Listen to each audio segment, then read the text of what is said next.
एक बार फिर हम वापस लौटे अपने पुराने सेगमेंट द वीकली शो के साथ, जहां हम बात करते हैं हफ्ते कुछ बड़ी खबरों को लेकर, जिसमें ड्रामा भी होता है, राजनीति भी होती है और नफरत का बढ़ता प्रकोप भी होता है, जिसे देखकर आपको हंसी भी आएगी और अफसोस भी होगा। तो आइए फिर शुरू करते हैं। नारे तकबीर! नारे तकबीर! ऐसे तो इस हफ्ते बहुत कुछ हुआ है। राघव चड्ढा ने बीजेपी ज्वाइन किया, साथ में 6 सांसद और ले गए। एक क्रिमिनल जो मुसलमान और इस्लाम को गालियां देकर इस्लामोफोबिया शील्ड के पीछे छिपा हुआ था, वो पूरी तरीके से एक्सपोज हो गया। डोनाल्ड ट्रंप ने इंडिया को लेकर एक बार फिर बदतमीजी भरे लफ्ज का इस्तेमाल किया, कोई सामने नहीं आया सिवाय एक मुस्लिम देश ईरान के। लेंसकार्ट ने कहा उनके एम्प्लॉय कलावा या टीका लगाकर ऑफिस नहीं आएंगे। इस पे भी खूब बवाल मचता है। जैसे कई सारे इंसिडेंट सामने आते हैं, एक एक करके आपको डिटेल में बताएंगे, फैक्ट, लॉजिक और कुछ मस्ती के साथ। शुरू करते हैं राघव चड्ढा से। ये भाई साहब आजकल समझ नहीं पा रहे होंगे, करे तो करे क्या, बोले तो बोले क्या। राघव चड्ढा जो आम आदमी पार्टी के कद्दावर नेता हुआ करते थे, अरविंद केजरीवाल के चहेते, मेला गोलू मोलू type. London School of Economics अपनी पढ़ाई पूरी करके इंडिया वापस आते हैं। जनाब, महोदय, प्रीवर, महान नेता अन्ना हजारे पूरे देश को बेवकूफ बनाते हुए एक बड़े आंदोलन की शुरुआत करते हैं, जिसमें अरविंद केजरीवाल अन्ना के बेहद करीब होते हैं और यहीं पर पहली बार राघव भाई और अरविंद केजरीवाल की मुलाकात होती है। खैर, आंदोलन खत्म होता है। केजरीवाल के साथ कई महान लोग होते हैं, वो सब मिलकर एक पॉलिटिकल पार्टी बनाते हैं, आम आदमी पार्टी। चुनाव जीते, न कि अनिल कपूर की तरह काम भी किया, जैसे कई अच्छे काम भी करते हैं, जहां राघव चड्ढा केजरीवाल के साथ कंधे से कंधा मिलाकर खड़े होते हैं। फ्री में नहीं बल्कि सम्मानित ओहदे के साथ पार्टी के लिए काम करते हैं। 2013 में ही राघव भाई आपके नेशनल प्रवक्ता बनाए गए। उस टाइम टीवी डिबेट में बैठने वाले ये सबसे युवा प्रवक्ता हुआ करते थे, अच्छा खासा नाम भी कमाया। 2013 में ही जब पहली बार केजरीवाल इलेक्शन के मैदान में उतरते हैं और जो मैनिफेस्टो लेकर जनता के सामने जाते हैं, फ्री फ्री फ्री लेकर, उसे बनाने वाली टीम में राघव भाई भी शामिल होते हैं। अब एक एक लाइन में सुनो। ये केजरीवाल से लेकर मनीष सिसोदिया के सलाहकार रह चुके हैं, नेशनल कोषाध्यक्ष बनाए गए, दिल्ली जल बोर्ड में उपाध्यक्ष रहे, दिल्ली राजेंद्र नगर से आम आदमी पार्टी के सबसे युवा विधायक बने, पंजाब इलेक्शन में को इंचार्ज बनाए गए और साथ में गुजरात इलेक्शन में भी इन्हें को इंचार्ज बनाया गया। यहां तक कि पार्टी ने इन्हें राज्यसभा भेजा, साथ में डिप्टी लीडर का इन्हें पोस्ट भी दे दिया। इस तरह कई सारे इंपॉर्टेंट पोस्ट इनको दे दी जाती है। लेकिन इन सबके बीच दिल्ली इलेक्शन आ जाता है। केजरीवाल और पूरी की पूरी पार्टी घोटालों की जाल में फंस जाती है। सत्येंद्र जैन, मनीष सिसोदिया, संजय सिंह, खुद केजरीवाल जेल में चला जाते हैं। पूरी पार्टी में उथल पुथल मच जाती है। लेकिन अपने राघव भाई अपने आंख का इलाज कराने लंदन चले जाते हैं। उस टाइम राघव को लेकर बहुत से नैरेटिव चल रहे थे। कोई इन्हें डरपोक कह रहा था कि राघव ईडी और सीबीआई से डरकर लंदन भाग गए हैं, तो कोई इन्हें पार्टी का गद्दार कह रहा था जो मुश्किल टाइम में भाग खड़े हुए थे। खैर, ये सब आरोप है। राघव भाई लंदन से वापस आते हैं, लेकिन बदकिस्मती और अपनी सिलेक्टिव नीतियों की वजह से आम आदमी पार्टी दिल्ली इलेक्शन हार जाती है। केजरीवाल भी अपना सामान पैक करके पंजाब शिफ्ट हो जाते हैं। अब राघव भाई का जनहित मोड एक्टिवेट होता है। पार्लियामेंट में एक के बाद एक ताबड़तोड़ आम जनता से जुड़े मुद्दे उठाते हैं। एयरपोर्ट पर महंगे समोसे के लिए आवाज बुलंद करते हैं, डिलीवरी बॉय के इश्यूज पर बात करते हैं, ट्रैफिक क्राइसिस पर बोलते हैं, युवाओं के दिल की धड़कन, उनकी जान, उनके जीने का सहारा, इंटरनेट प्रोवाइडर कंपनियों के लूट को एक्सपोज करते हैं। राघव भाई का ये बदला हुआ रूप जेंजी को खूब पसंद आता है। उनका काम ही ऐसा था, पसंद आना ही था। पब्लिक को लग रहा था कि यार राघव भाई जेंजी के बरगद हैं, जिसके नीचे पूरे देश का युवा सिस्टम की चिलचिलाती गर्मी से खुद को बचा पाएगा। लेकिन अभी मैंने एक वीडियो देखी जिसने मेरे इस भ्रम को पूरी तरीके से तोड़कर रख दिया। वीडियो में कहा गया था जेंजी को लग रहा था कि राघव भाई उनके लिए बात कर रहे हैं, जबकि राघव दूसरी कंपनी में जाने के लिए अपनी सीवी एडिट कर रहे थे। खैर, मेन पॉइंट ये है, राघव खुद को जनहित मुद्दों के पीछे छिपाकर पार्टी हित के लिए बोलना ऑलमोस्ट बंद कर देते हैं, ऐसा आम आदमी पार्टी कहती है। राज्यसभा में आम आदमी पार्टी बीजेपी, कांग्रेस और टीएमसी के बाद चौथी सबसे बड़ी पार्टी होती है, जिसके सब ज्यादा सांसद होते हैं। ज्यादा सांसद तो ज्यादा टाइम। केजरीवाल सोचते हैं यार ये राघव पार्टी का टाइम लेकर पार्टी हित के लिए बात ना करके समोसे की बात कर रहे हैं, और राघव को डिप्टी लीडर की पोस्ट से हटा दिया गया। साथ में पंजाब सरकार की तरफ से उन्हें जो सिक्योरिटी मिली हुई थी उसे भी उनसे ले ली गई। केजरीवाल के चहेते राघव को पार्टी से अलग थलग कर दिया। इस बीच राघव को लेकर कैंपेन भी चलाए गए, राघव को विलन साबित किया गया और फाइनली राघव चड्ढा सिस्टम की चिलचिलाती गर्मी के बरगद खुद उसी सिस्टम का हिस्सा बन जाते हैं। अकेले नहीं जाते बल्कि 6 और लोगों को लेकर जाते हैं। अब उन 6 लोगों की कहानी आपको नहीं बताऊंगा, आज बात सिर्फ राघव भाई की होगी। अब इनके कुछ बयान भी आप देखो। आज तक वो रकम नहीं बनी, मैं साफ तौर पे कहना चाहता हूं, आज तक वो रकम नहीं बनी और वो शख्स पैदा नहीं हुआ जो राघव चड्ढा को, आम आदमी पार्टी को या अरविंद केजरीवाल को खरीद ले। मैं साफ तौर पे अपने हो सकता है जब ये बयान दिया हो उस टाइम तक ना बनी हो, बाद में बन गई हो। मन की बात करने वाले प्रधानमंत्री मन की बात छोड़कर अब मणिपुर की बात करें। इस बयान के बाद ये मोदी जी से नजरें कैसे मिलाएंगे? मोदी जी मुख्यमंत्री होते हुए अपनी मीटिंग छोड़ के बाहर निकल जाते थे इस महिला से अकेले में बात करने के लिए। यार सॉरी भाई, राजनीति में ये सब चलता रहता है, राज करने के लिए यही तो असली नीति है। मेरा ये मानना है कि बीजेपी एक गुंडों की पार्टी है, अनपढ़ गुंडों की पार्टी है, वो सिर्फ गुंडागर्दी करते हैं। इसमें भी कुछ बुरा नहीं है। आजकल हमारे जिंजी रंगदारी वाले गाने पर रील बनाने के बहुत शौकीन हो गए।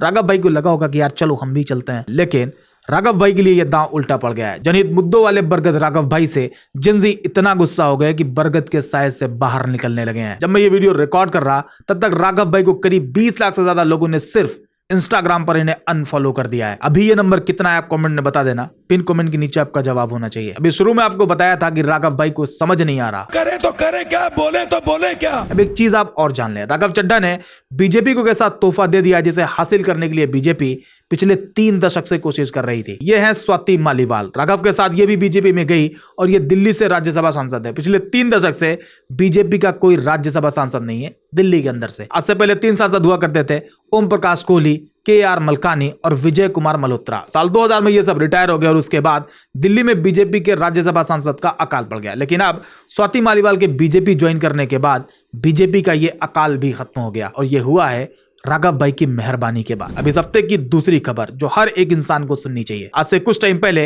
एक इंसान टोपी लगाकर एक यूट्यूब चैनल शुरू करता है। देखने में लगता है कि मुसलमान है, मुस्लिम गेटअप में प्रोफेशनल सेटअप के साथ वीडियोस अपलोड करना शुरू करता है, जिसमें मुसलमान, इस्लाम, इस्लामिक कानून, शरिया, हलाला, वुमेन राइट जैसे मुद्दे उठाकर इस्लाम और मुसलमान को टारगेट करने लगता है। अब जिसने भी देखा यार टोपी लगाकर कोई मुसलमान ऐसे कैसे कह सकता है, इस तरह की बातें तो अक्सर इस्लाम से बुग़्ज़ रखने वाले करते हैं। ये बंदा बताता है ये एक्स मुस्लिम है और इसका नाम सलीम वास्तिक है। पहले मुसलमान हुआ करता था लेकिन बाद में इस्लाम छोड़कर इस्लाम की सच्चाई लोगों को बता रहा है। अब यहां पर 2 तरह के लोग सामने आए। एक मेरे जैसे दिमाग में आया, अगर ये इस्लाम छोड़ चुका है तो टोपी क्यों लगाता है। आप खुद सोचो, अगर कोई कहे कि मैं एक्स हिंदू हूं और वो खुद कलावा, तिलक और जनेऊ धारण करके हिंदुइज्म को लेकर बकवास करे तो आपके दिमाग में आएगा ना, जब तुमने हिंदू धर्म छोड़ दिया है तो कलावा, तिलक, जनेऊ क्यों धारण किए हो, इसे भी छोड़ दो। सलीम वास्तिक भी खुद को एक्स मुस्लिम कहता लेकिन हर जगह टोपी लगाकर जाता। दरअसल वो खुद टोपी नहीं लगाता था बल्कि वो एक बड़ी कम्युनिटी को टोपी पहना रहा था। अभी आगे आपको बताएंगे। दूसरे लोग वो थे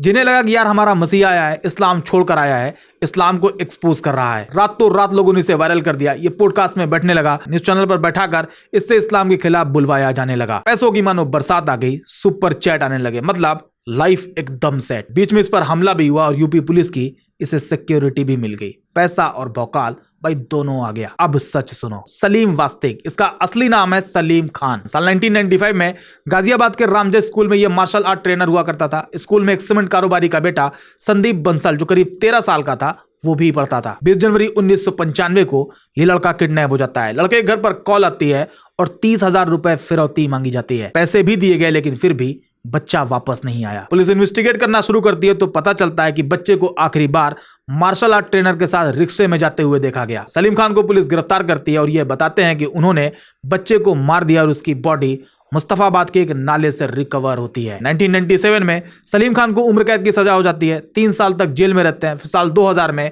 ये बेल पर बाहर आते हैं और दोबारा कोर्ट में हाजिर ही नहीं होते, भाग जाते हैं। अब यहां से गौर करें, पिछले 26 साल से पुलिस इन्हें तलाश रही थी। ये अपनी पहचान बदलकर सलीम खान से सलीम वास्तिक बन गए। इन्होंने देखा कि यार देश में एक बढ़िया माहौल चल रहा है, इस्लाम और मुसलमानों के खिलाफ बकवास करने वालों को बढ़िया प्रोटेक्टिव शील्ड मिल रही है, रेपिस्ट हो, मर्डरर हो, दंगाई हो, सबको रिलीफ मिला हुआ है। इसे भी इसमें उम्मीद की रोशनी दिखती है। यह भी इस्लाम के खिलाफ अभद्र टिप्पणी करना शुरू कर देता है और इसमें कामयाब भी हो जाता है। जैसा आपको बताया, सिक्योरिटी तक मिल गई। इसने लोगों को जबरदस्त बेवकूफ बनाया, लोग बनते भी रहे। ये हिडन क्रिमिनल वायरल इन्फ्लुएंसर बन गया। लेकिन बदकिस्मती से ये तो था मुसलमान ही, बस एक्स मुस्लिम का चोला ओढ़े हुआ था। फाइनली ये पुलिस की गिरफ्त में आ जाता है और इसकी पोल पट्टी सब कुछ खुल जाती है। एक और एग्जांपल आपको बताता हूं, फिर एक गोल्डन सजेशन भी आपको दूंगा। इसे तो आप जानते होंगे, इस बार क्रिसमस में बड़ा फेमस हुआ था। हमारा क्या है? चारों वेद है, मनुस्मृति है, उपनिषद है। हम कोई भी क्रिश्चियनों का बाइबल को फॉलो नहीं करेंगे। Am I clear? ये वीडियो देख के ऐसा ही लगेगा कि यार ये बंदा तो बड़ा धार्मिक है। अब असली कहानी सुनो। इसका असली नाम है सनीउर रहमान। ये बांग्लादेश के रहने वाले हैं।